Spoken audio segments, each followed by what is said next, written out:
सो आई hope आपको ये magnetic flux का कॉन्सेप्ट क्लियर हो गया होगा कि magnetic flux is what B dot A. और एक चीज़ देखो आप, फ्लक्स कब बढ़ेगा, मैग्नेटिक फ्लक्स कब इंक्रीज कर सकता है, जब मैग्नेटिक फील्ड इंक्रीज करे या उसका एरिया, या जो आप जो भी चीज़ ले रहे हो, सब्सटेंस ले रहे हो, उसका एरिया आप इंक्रीज कर दो तो मैग्नेटिक फ्लक्स का वैल्यू बढ़ जाएगा, या आप मैग्नेटिक फील्ड इंक्रीज कर दो तो वो मैग्नेटिक फ्लक्स का वैल्यू बढ़ा सकता है। तो ये मैग्नेटिक फ्लक्स क्यों इंपॉर्टेंट है ये आपको थोड़ी देर में समझ आएगा। ओके, तो अब जो हम लोग पढ़ने जा रहे हैं, फराडेज एक्सपेरिमेंटल रिजल्ट्स। फराडे एक साइंटिस्ट थे और इन्होंने ही इलेक्ट्रोमैग्नेटिक इंडक्शन यानी इलेक्ट्रिसिटी फ्रॉम मैग्नेटिज्म, मैग्नेटिज्म के मदद से इलेक्ट्रिसिटी कैसे बनाई जा सकती है, इसका एक्सपेरिमेंट करा था फराडे ने। ठीक है, फराडे एक साइंटिस्ट है, तो उनके एक्सपेरिमेंटल कुछ रिजल्ट्स आए थे, और रिजल्ट्स क्या आए थे ये मैं आपको डिस्कस करने जा रहा हूँ। ओके, तो रिजल्ट्स ये आए थे, फराडे जो साइंटिस्ट थे उनके कुछ रिजल्ट्स आए थे, जिसमें उन्होंने बताया कि जैसे जैसे आप किसी सरफेस पे, जैसे मान लो जैसे एग्जांपल के तौर पे मैं ले लेता हूँ, ये एक सर्कुलर कॉइल ले लिया मैंने और यहाँ पे मैग्नेटिक फील्ड हमने बना लिया, ये ऐसा। ठीक है, मैग्नेटिक फील्ड हमने बना लिया गोइंग इनटू द प्लेन। ठीक है, ये कॉइल ले लिया हमने। तो हमने क्या देखा फराडे के एक्सपेरिमेंट में, कि अगर इस कॉइल के अंदर, ये जो कॉइल आपको दिख रहा है ब्लू कलर का, ठीक है, इस कॉइल के अंदर मैग्नेटिक फील्ड बी का वैल्यू अगर इंक्रीज कर दिया जाए, मैग्नेटिक फील्ड का वैल्यू इंक्रीज कर दिया जाए, तो क्या होता है, इसमें करंट इंड्यूस होता है। इसमें करंट इंड्यूस होता है, इसका मतलब, अभी आप डायरेक्शन पे मत जाना, मतलब मान लो कि करंट इसका, मैं इसका करंट मार्क कर देता हूँ, एक सेकंड को, करंट का एक डायरेक्शन में बता देता हूँ आपको। ठीक है,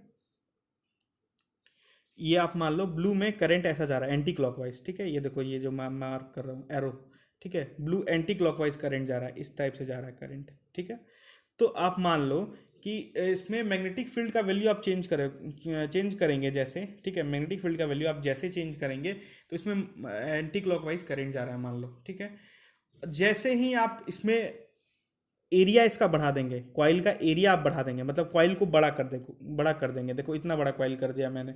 ठीक है, एरिया बढ़ा देंगे तो क्या होगा, तो भी इसमें करंट इंड्यूस होगा। तो आप देख रहे हो, जैसे जैसे एरिया बढ़ा रहे हैं तो उसमें करंट आ रहा है, मैग्नेटिक फील्ड बढ़ा रहे हैं तो करंट आ रहा है। लेकिन अगर नॉर्मली तुमने बस कॉइल को रख दिया है मैग्नेटिक फील्ड के अंदर तो उसमें करंट नहीं है।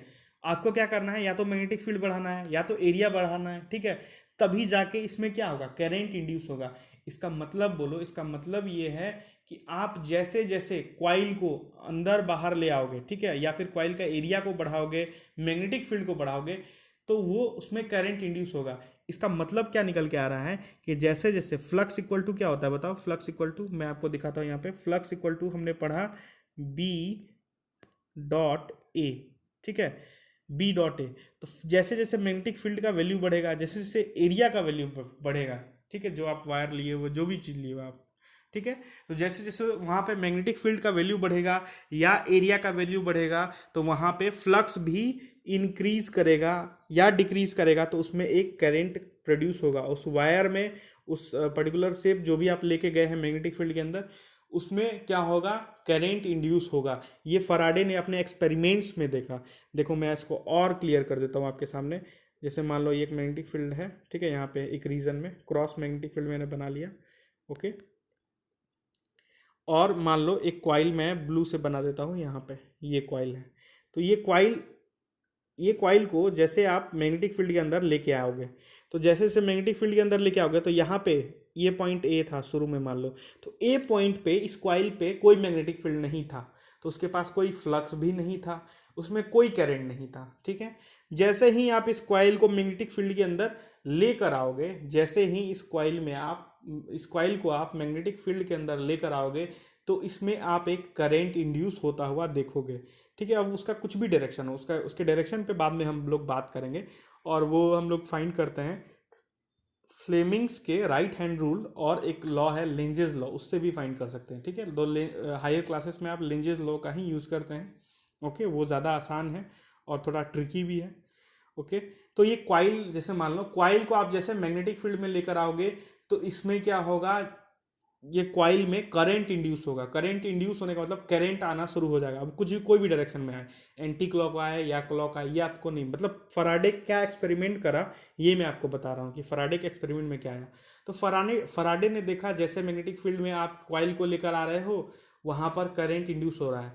मैग्नेटिक फील्ड में अगर कॉइल को लाके छोड़ दिया, अब आप कुछ भी नहीं कर रहे हो, मतलब बस कॉइल को ले जाकर के रख दिया आपने, यहाँ पे कॉइल को ऐसे ले जाकर रख दिया, तो क्या होगा, तो उसमें करंट फिर इंड्यूस होना रुक जाएगा, करंट फिर रुक जाएगा उससे। लेकिन जैसे से आप कॉइल को बस मूव करा रहे हो, ठीक है, आगे पीछे आप मूव करा रहे हो, आप पहले मैग्नेटिक फील्ड के अंदर लेके गए, फिर आप मान लो मैग्नेटिक फील्ड के उसको बाहर लेके जाओगे, ठीक है, तो उस केस में क्या होगा, करंट इंड्यूस होगा। ये फराडे ने अपने एक्सपेरिमेंट्स में देखा।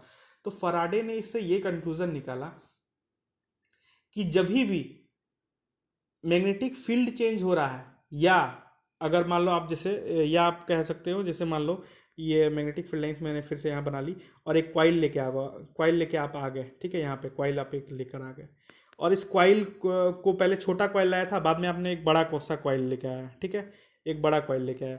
तो छोटे कॉइल में देखो, छोटे कॉइल में भी मैग्नेटिक फ्लक्स था, बड़े वाले कॉइल में ज़्यादा मैग्नेटिक फ्लक्स है क्योंकि अब उसमें ज़्यादा number of magnetic field lines pass हो सकती हैं। तो इसका मतलब देखो, जैसे जैसे आप एरिया बढ़ाते हैं किसी भी चीज़ का, आप जैसे जैसे एरिया बढ़ाते हैं, अगर वो मैग्नेटिक फील्ड में है, या आप मैग्नेटिक फील्ड का वैल्यू बढ़ाते हैं, तो वहाँ पे करंट इंड्यूस होता है। इसका मतलब बेसिकली क्या हुआ, जैसे जैसे फ्लक्स चेंज होता है, जैसे जैसे फ्लक्स चेंज होता है वैसे वैसे करंट इंड्यूस होता है, ठीक है, जैसे जैसे फ्लक्स चेंज होता है वैसे वैसे करंट इंड्यूस होता है। अब इसका मतलब आपको समझ आ रहा होगा कि मैं क्या बताने की कोशिश कर रहा था, कि करंट इंड्यूस क्यों होता है, क्योंकि वहां पे मैग्नेटिक फ्लक्स चेंज होता है। ओके, तो ये फराडे ने अपने एक्सपेरिमेंट से इस चीज को बतलाया।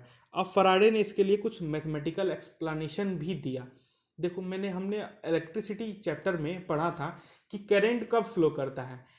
करंट फ्लो करता है when there is a potential difference. तो इसका मतलब यहाँ लूप में, ये जो सर्कुलर लूप को मैं मैग्नेटिक फील्ड के अंदर लेकर जा रहा था, फिर बाहर लेकर आ रहा था, या उसका एरिया इंक्रीज डिक्रीज कर रहे थे हम लोग, तो उस केस में क्या हो रहा था कि उसका हम लोग मैग्नेटिक फ्लक्स को चेंज कर रहे थे, तो उसमें करंट आ रहा था। तो ये करंट आया है, इसका मतलब उस लूप के अंदर कहीं ना कहीं there is a potential difference, वहां पे पोटेंशियल डिफरेंस वहां पे जनरेट हुआ है कहीं ना कहीं। उसको, उस पोटेंशियल डिफरेंस को हम लोग बोलते हैं इंड्यूस्ड ईएमएफ। अब देखो, ये एक नया टर्म आ रहा है, ईएमएफ। ईएमएफ का पूरा नाम होता है इलेक्ट्रोमोटिव फोर्स, इसको पूरा बोलते हैं इलेक्ट्रोमोटिव फोर्स, ठीक है, और ये एक स्केलर क्वांटिटी है।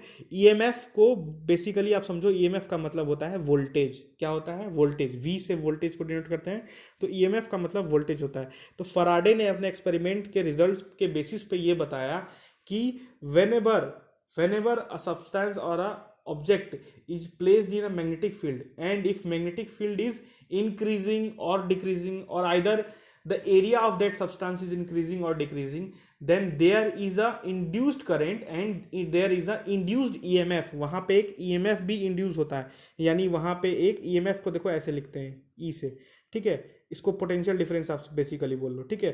तो ये EMF इंड्यूस होता है, और ये EMF का वैल्यू होता है rate of change of flux के equal, d phi by d t. देखो, डी बाई डी टी का मतलब होता है रेट ऑफ चेंज, ये मैंने आपको बहुत पहले ही बताया था जब मैं आपका क्लास लेने आया था नए नए, ठीक है। इसका मतलब होता है rate of change, D by d t का मतलब होता है रेट ऑफ चेंज, ठीक है, और फाई का मतलब है फ्लक्स।